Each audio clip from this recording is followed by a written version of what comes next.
Cordiales saludos a la audiencia de Hoja de Ruta.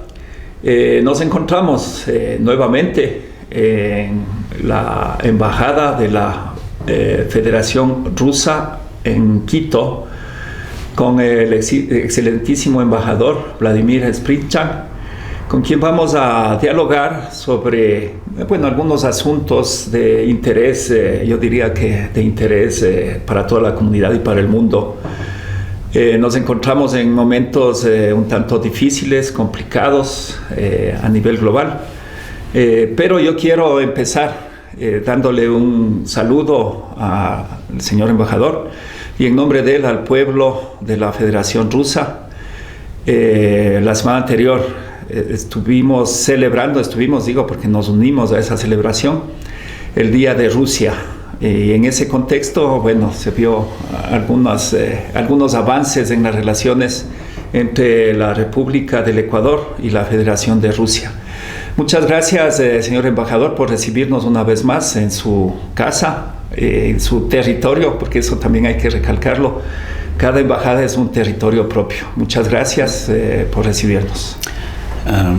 Muchas gracias por la iniciativa de reunirse de nuevo. Es una buena ocasión de hablar un poco sobre nuestro país y de relaciones bilaterales, de unas cosas internacionales. Yo también quiero saludar a todos y a todas y felicitar que en estos días una de las provincias de Ecuador celebra su bicentenario de formación como provincias en componencia de la República del Ecuador. Y claro que Día de Rusia siempre es una posibilidad de presentar unos datos sobre mi país, sobre lazos entre mi país y país donde trabajamos.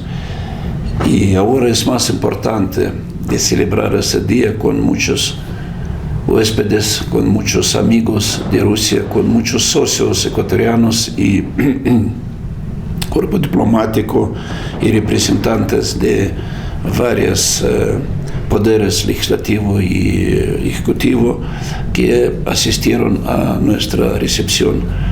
Y me parece que es un símbolo importante que participaron al nivel bastante alto de parte de la Cancillería, de la Asamblea Nacional. Se representa un papel alto, un papel grande de Rusia como socio para Ecuador. Bien, tuvimos el honor, el gusto también de asistir al Día de Rusia, a esta invitación que ustedes cordialmente lo hicieron. Y mi impresión de esta actividad social fue de que hay avances, de que entre Rusia y Ecuador se han fortalecido los lazos de amistad y de cooperación. ¿Cómo podríamos definir en qué momento están las relaciones entre Rusia y el Ecuador? En realidad, mi país ahora, la Federación de Rusia, se encuentra en una situación bastante delicada. De 2 años y 4 meses estamos en un conflicto bélico, lamentablemente con un país vecino, con un pueblo amigo para Rusia.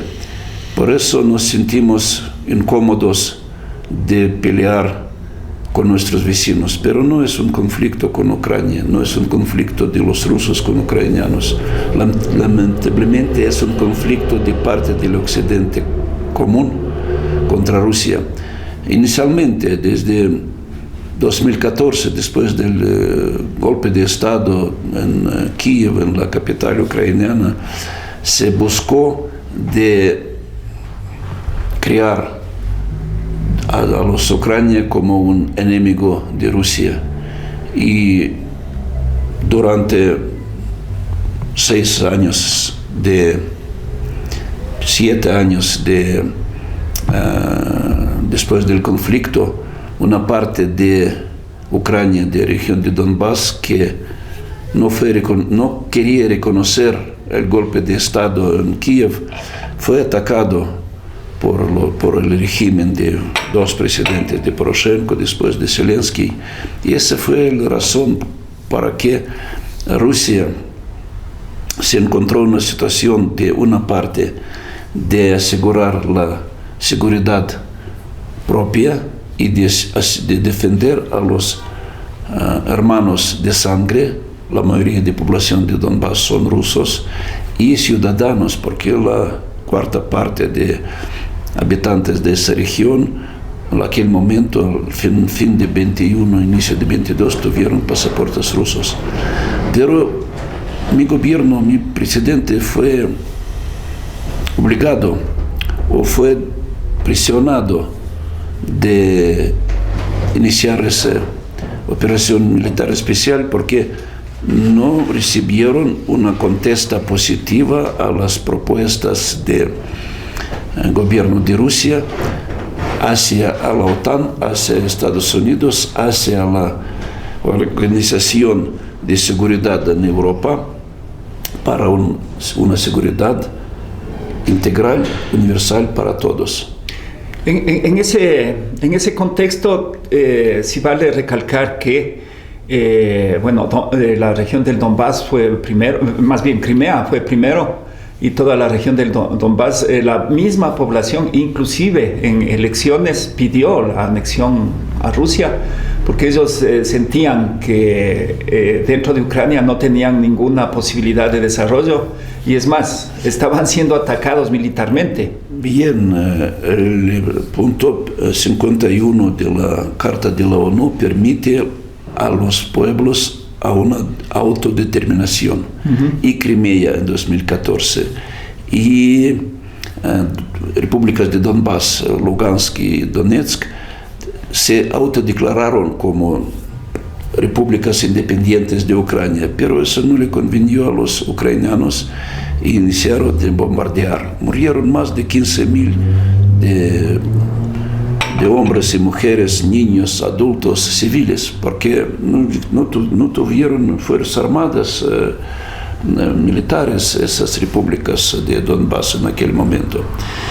Y yo inicio con la situación que afectó un poco a los lazos con Ecuador. Con el inicio del conflicto en febrero de 2022, los occidentales con sus sanciones ilegales económicos contra Rusia intentaron de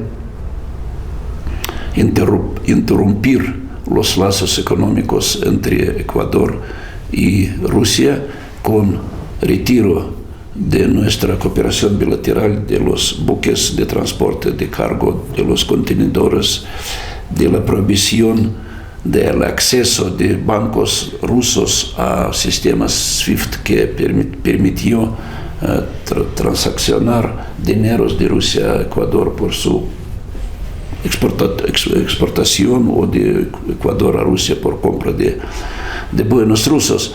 Todo eso afectaron para unos meses que dos países se encontró en una situación muy oscura, no entendía cómo de pasar esos problemas, pero al final de 2022 su exportación creció con 6,9% a Rusia. Entonces evitaron todas las sanciones, de pasaron esos problemas y comercio y negocio siempre encuentra las posibilidades de seguir. Y gracias a los ecuatorianos que, a pesar de todas fuerzas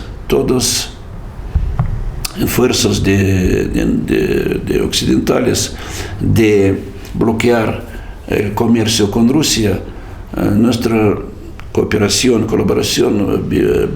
bilateral siguió en 22, siguió en 23.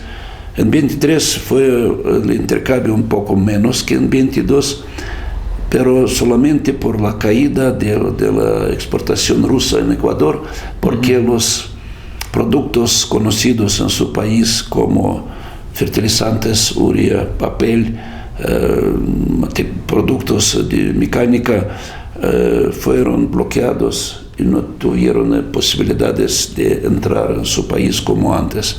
Cayó nuestra exportación con 28%, pero la exportación ecuatoriana creció con 3,2% al final de 23 y ahora también crece. Y se mantienen lazos bastante buenos y políticos y diplomáticos, y yo considero y puedo apreciar que las relaciones bilaterales ahora de mi país con Ecuador son buenos, y esperamos que vamos a desarrollar varios proyectos económicos adelante. Nosotros conjuntos somos miembros del Consejo de Seguridad Rusia-Ecuador y coordina muchas cosas en promover, en analizar y apoyar unos temas internacionales que se discuten en el marco del Consejo de Seguridad.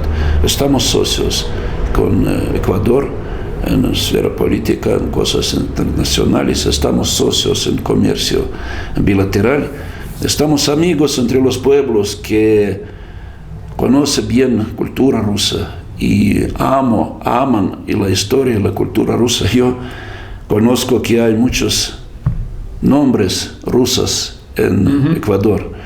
Yo conocí antes que hay gente con nombre Stalin, Lenin, Vladimir también. Vladimir, Iván. La semana pasada en Cuenca yo me reuní con un funcionario de la prefectura que se llama Trotsky. Hay muchachas que se llaman Krupskaya, como el apellido Krupskaya, que es el apellido de la esposa de Lenin.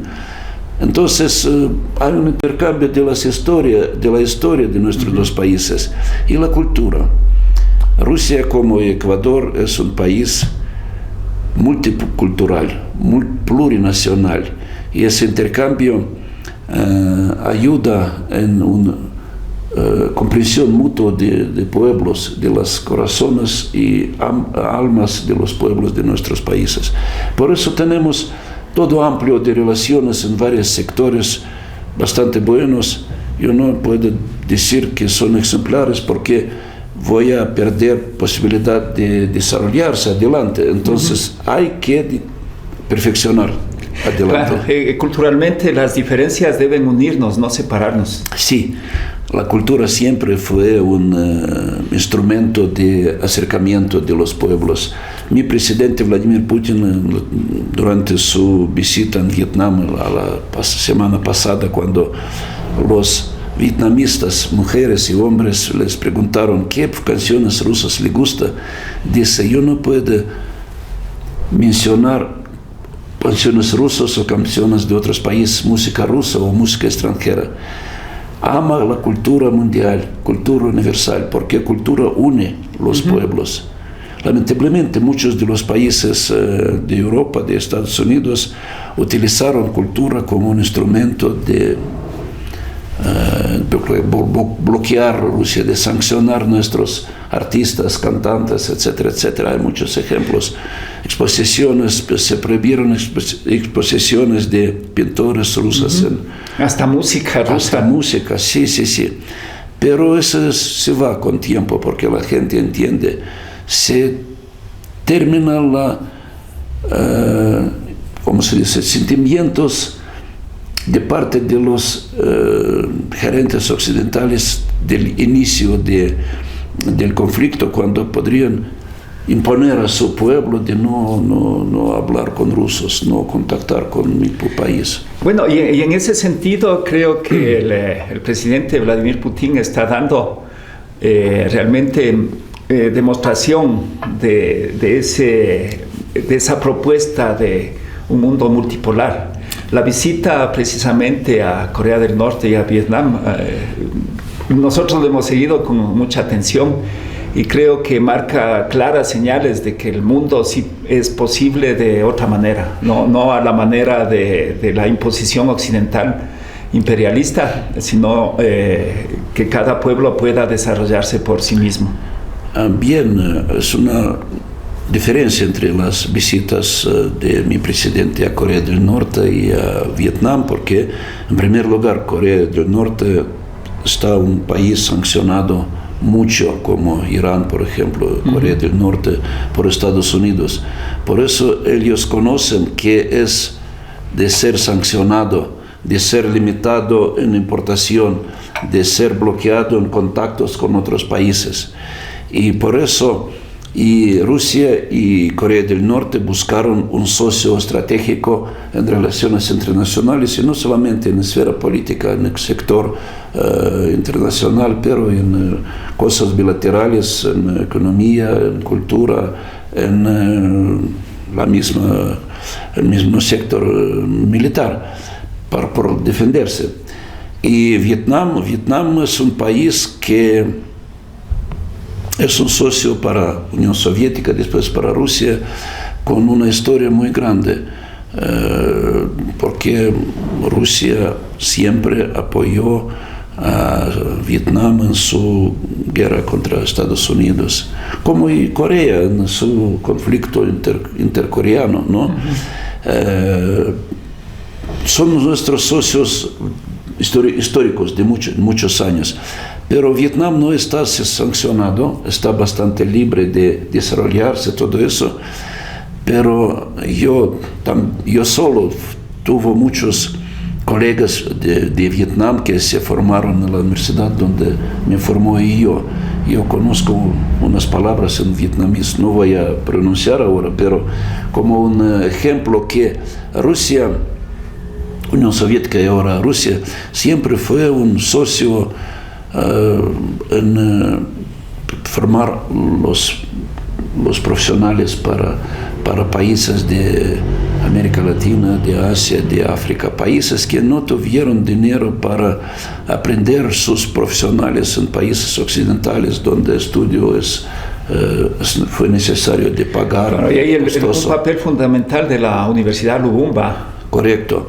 Esa universidad especialmente se fundó en 1960 como un centro científico de estudios para los representantes de países como fue en el siglo pasado del tercer mundo, pero países en desarrollo que formaron profesionales en varios sectores de su economía que apoyó mucho, contribuyó mucho en el desarrollo de esos países. Y en el mismo Ecuador yo conozco muchos ex-vicarios, especialmente formados en la Universidad de Amistad con los Pueblos, Patrice Lumumba. Bueno, en este contexto del conflicto yo digo siempre, entre Rusia y la OTAN, porque aquí lamentablemente hay un pueblo de por medio que es el pueblo ucraniano, que es quien está sufriendo los peores efectos, digamos, de este conflicto. Siempre estamos a la expectativa, y parecería ser de que ese conflicto está por concluirse, pero hay intereses que pretenden que el conflicto continúe. Y este fin de semana precisamente tuvimos un ataque terrorista que al parecer, bueno, hay información confirmada de que fue una operación militar con equipamiento y con personal al parecer británico y norteamericano. ¿Qué nos puede decir sobre este tema? ¿El conflicto tiende a tomar una escalada más bélica o hay posibilidades ya de un acuerdo de paz? Voy a empezar con un evento un poco más temprano que esa tragedia del fin de semana pasado. El 14 de junio el presidente Putin presentó en el espacio, en la área del Ministerio de Relaciones Exteriores de Rusia, un programa de reconciliación, de terminar el conflicto. Pero la condición principal fue que las negociaciones pueden empezar al mismo momento cuando Ucrania va a decidir de no atacar Rusia, también de definir, de parar fuego, de no atacar. Y otra condición fue que las negociaciones se pueden celebrar según el actual momento, no como se escribió en la nominada fórmula de Zelensky que Rusia tiene que retirarse a las fronteras de 1991, que Rusia tiene que pagar todos los daños materiales, que los líderes rusos tienen que ser acusados por el Tribunal Internacional, que rusos tienen que pedir su disculpa ante todo el mundo. Ese fue un ultimátum, y un país que pierde su población, un país que pierde su territorio, un país que pierde su integridad, no puede poner condiciones a otro país que es más fuerte, que defiende sus intereses, como yo le mencioné antes. Y por eso tiene que tener en cuenta el interés de Estado, mantener Ucrania, porque los ucranianos se utilizan para ganar dinero por los norteamericanos, por la industria bélica de Estados Unidos, con el precio de las vidas de ucranianos. No caen, no mueren soldados oficiales de Fuerzas Armadas de Estados Unidos, solamente pagan con sus dineros, como antes cumplieron. Y esa oferta de mi país apareció con 2 días antes de la conferencia, nominada Conferencia de la Paz en Suecia, en Bürgenstock, pero fue proclamada como una conferencia mundial con, no sé, 150 países que participan, todo eso. Pero al final de esa conferencia de 2 días, en la declaración, no apareció ningún apelo a la paz, solamente a ayudar a Ucrania de seguir el conflicto. Y las contestas, reacciones de los representantes occidentales y de Estados Unidos y de Unión Europea y de la OTAN fueron que no tenemos que cumplir el ultimátum de Putin, pero Putin dice, no es un ultimátum, es condiciones de hoy día. Porque si Rusia se va a retirar, la gente de Donbass se va a matar todo, como fue antes de 2022. Y no solamente en aquel momento no querían permitir a Ucrania de negociar, con todo que el mismo presidente Zelensky emitió un decreto de no negociar con rusos antes de la victoria de Kiev. Pero eso es imposible, entonces no se van a realizar negociaciones, nada, ¿no? Bueno, esa reunión de Suiza fue calificada ya por los expertos como un fracaso, por algunas razones. Primero, no fue una reunión de la ONU, esa reunión fue convocada por Estados Unidos, básicamente. Segundo, hubo muchos presidentes que no asistieron. Inclusive el mismo presidente Biden no estuvo la vicepresidenta de Estados Unidos. Estuvo en Europa, pero se retiró antes de la conferencia. Y la vicepresidenta también, al parecer, ni siquiera firmó el acuerdo. Entonces fue todo un acontecimiento que lo sacaron en titulares, pero la realidad de los acuerdos que llegaron no hay ninguna opción, digamos, y no hay ninguna propuesta en firme como para acabar con el conflicto, y conflicto que claramente también tiene un lado que eso es lo más preocupante, que es el nazismo, el fascismo dentro de las prácticas y todo lo que hace militarmente la gente de Ucrania. Un comentario, yo no sé quién presentó Ucrania con todo que el señor Zelensky, al aquel momento no fue presidente, su mandato se terminó el 20 de mayo pasado. En 15 y 16 de junio no tuvieron un presidente. ¿Quién presentó su gobierno? Bien, otra. En los mismos días, el Occidente emitió el permiso a los ucranianos de lanzar misiles de larga distancia al territorio de Rusia, hacia Moscú.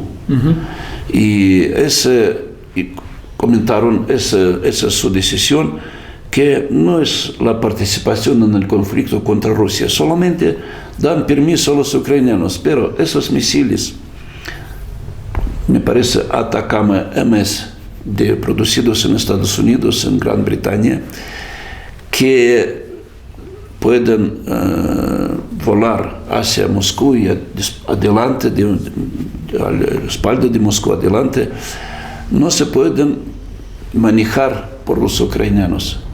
Todo se maneja a base de los especialistas, instructores de Estados Unidos y de Gran Bretaña, a base de datos recibidos de investigación espacial y de sus aviones de investigación que volaron alrededor del conflicto de Crimea especialmente.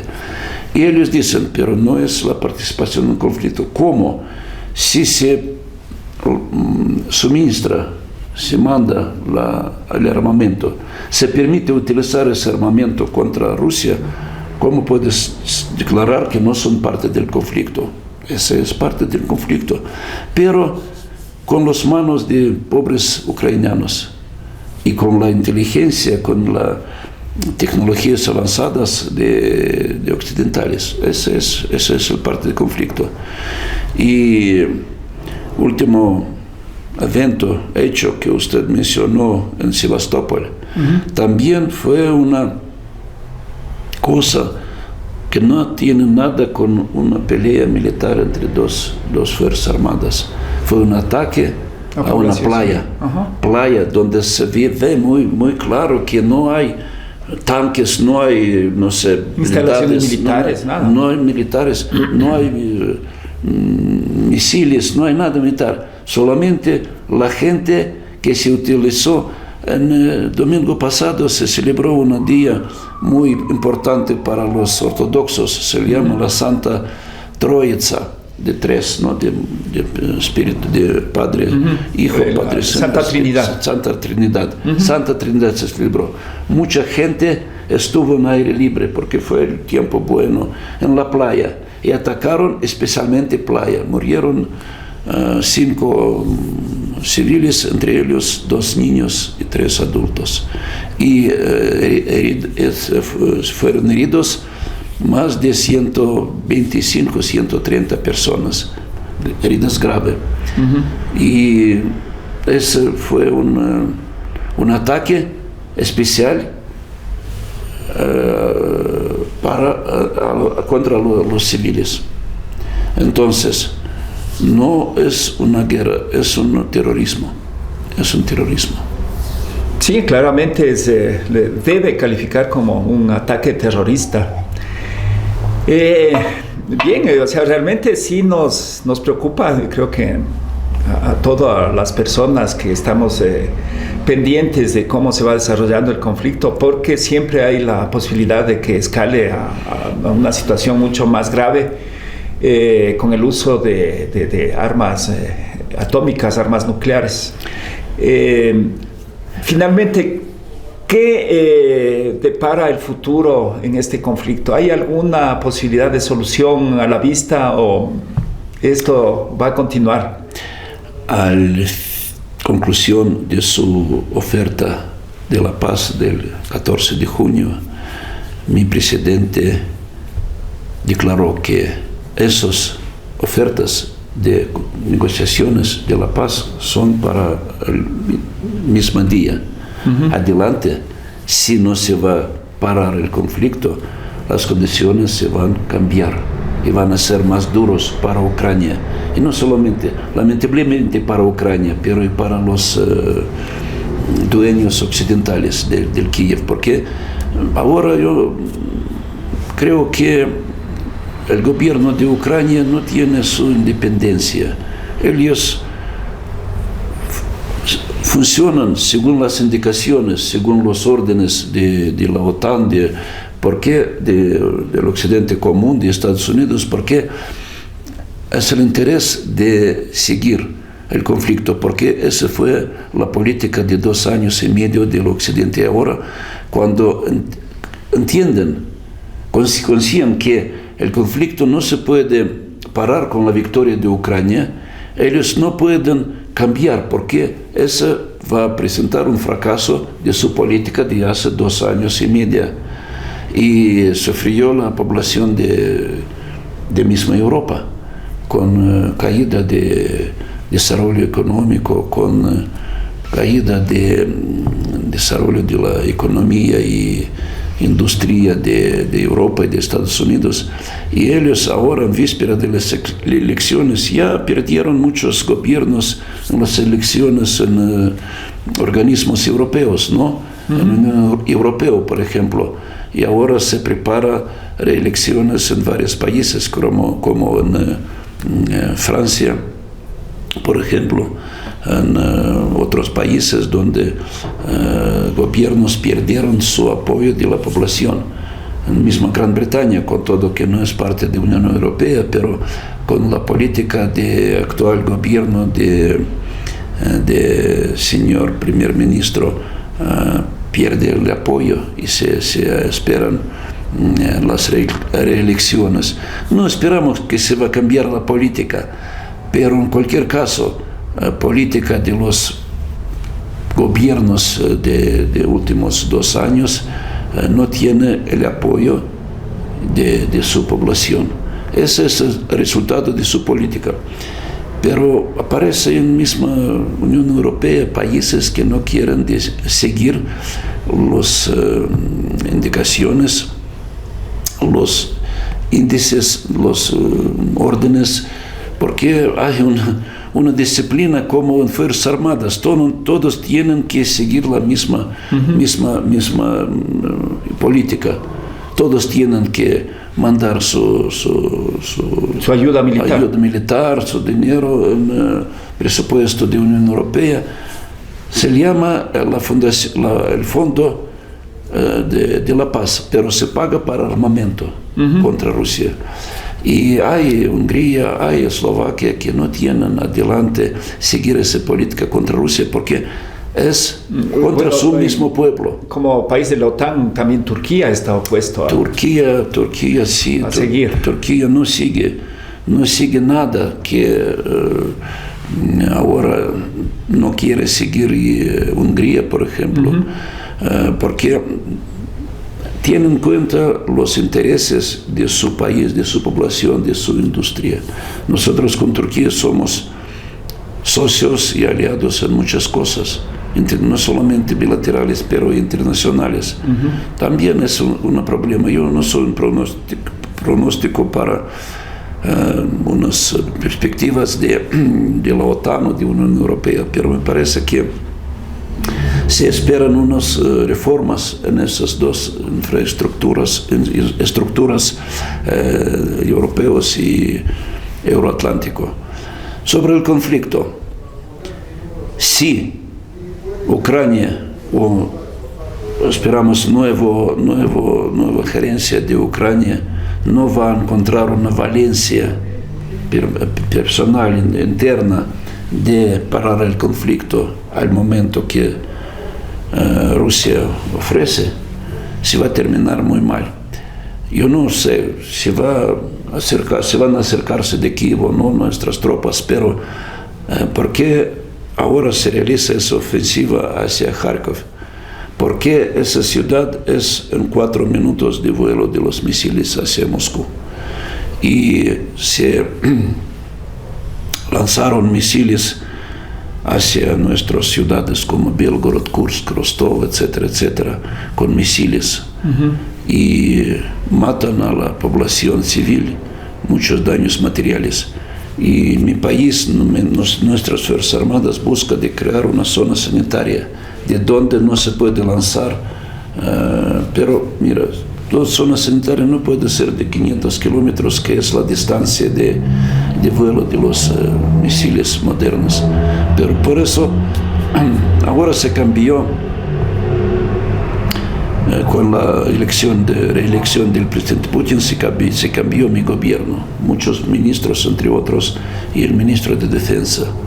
Ahora el ministro de Defensa es nombrado una persona civil que es más especialista en economía para ayudar al desarrollo de la industria bélica, que siempre industria bélica es una locomotora para la industria en general, porque se utilizan investigaciones para la guerra y para la industria civil.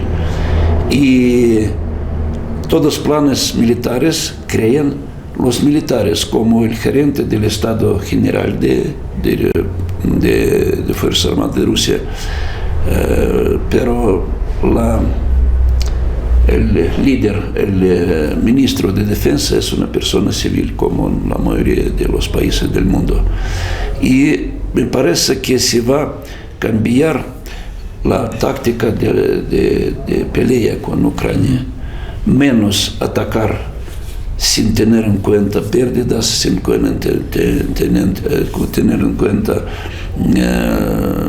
todas víctimas, pero con un mantenimiento y apoyo material, técnico material de nuestras fuerzas. Bueno, en eso igual, viendo la información que no proviene precisamente de los medios occidentales, al parecer la estrategia es ser más precisos, más certeros en atacar objetivos militares.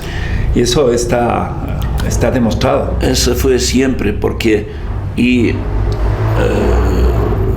es artillería, y misiles, y medidas de guerra de aviones y de helicópteros, conocen muy bien su meta, a qué objetivo ataca.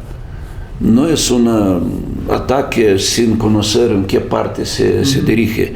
Y no aparece información de muchas víctimas civiles de parte de Ucrania, pero de parte de Rusia, cuando atacan ciudades, atacan pueblos, atacan cantones de Rusia. Infraestructura civil, como el puente de Crimea. Sí, ese es. O el gasoducto, que también fue destruido. El mismo secretario general de la OTAN reconoció que ahora el puente de Crimea no se utiliza por la guerra, por trasladar tropas o armamento, porque se acercó mucho de la línea de pelea ese puente. Hay ahora transporte de seco de parte de Rusia y liberado de ucranianos que se puede utilizar para esas necesidades.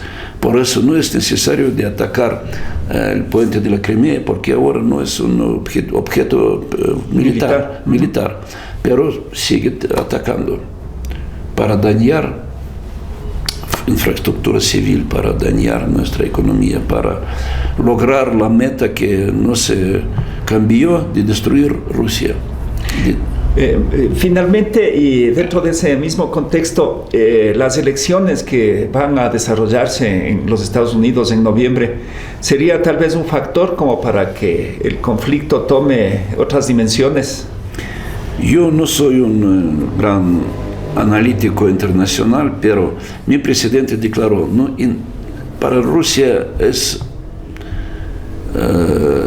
independiente quién va a ganar, va a seguir el actual presidente o va a ganar Biden, porque la política de Estados Unidos va a seguir, porque la política externa no se forma por el presidente, por su Consejo de Seguridad de Estados Unidos. La política depende de las necesidades del lobby militar industrial en Estados Unidos. Por eso declaró Trump en unas situaciones que va a parar muy rápido el conflicto, pero no le van a permitir la gente que le apoyó en sus elecciones, porque va a tener que pagar después de ganar, si va a ganar, con una política que conviene no a un presidente. Es una campaña electoral. ¿Por qué dice que va a parar? Para que ser más atractivo para los electores que Biden, que sigue la guerra, ¿no?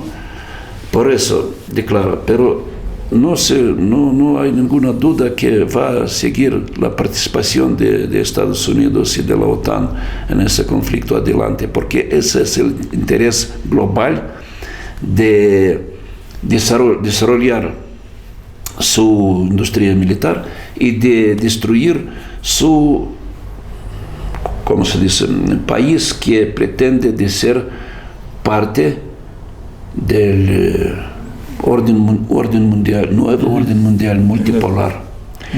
Y yo creo que ahí está precisamente el campo de disputa en el mundo, Sí. La posibilidad de otro mundo posible, pero un mundo más justo, más humano. Brasil, presidente de Brasil no participó, de Sudáfrica no, de India no, de China no, de Turquía no, a niveles de jefes de estados, unos ministros o unos representantes. Claro, la políticos. posición del gobierno chino fue interesante porque ellos se anticiparon y decían que no tiene sentido esa reunión, antes de que se produzca la reunión inclusive. Todo el mundo no occidental dice que es ilógico de buscar la paz sin hablar con la contraparte del conflicto.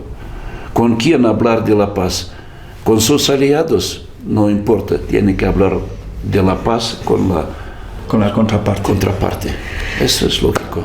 Bueno, ha sido una conversación muy interesante. Yo quisiera que despidiéndonos, un mensaje para la gente, para la audiencia de Hoja de Ruta que nos está mirando en esta ocasión. Muchas gracias. Como siempre, sentimos la solidaridad del pueblo ecuatoriano, que está consciente que es imposible de sobrevivir durante unos conflictos. Es necesario de terminar todas peleas, todos conflictos, porque solamente intercambio comercial, económico, es una base para el desarrollo de los lazos entre los países. Y Ecuador para Rusia, y yo tengo todo el derecho de declarar eso como representante del presidente de mi país. Ecuador es y va a ser adelante un socio importante, no solamente comercial, pero económico y político y humanitario para Rusia. Y ese es no solamente mi trabajo diplomático, pero esa es la necesidad de los pueblos de nuestros dos países. Es mi punto de vista formal como embajador en su país, su lindo país. Gracias. Bueno, a la audiencia de Hoja de Ruta, muchas gracias la sintonía a esta importante entrevista. Y no se olviden ayudarnos dándonos los likes, compartiendo contenido y en lo posible también si pueden hacer alguna contribución, ahí están la cuenta de Corporación UNIR o lo pueden hacer a través de los superchats. Bueno, hay algunas maneras de aportar con Hoja de Ruta, pero especialmente con dispensarnos con su sintonía, compartir los contenidos y estar pendientes de nuestra programación. Muchas gracias.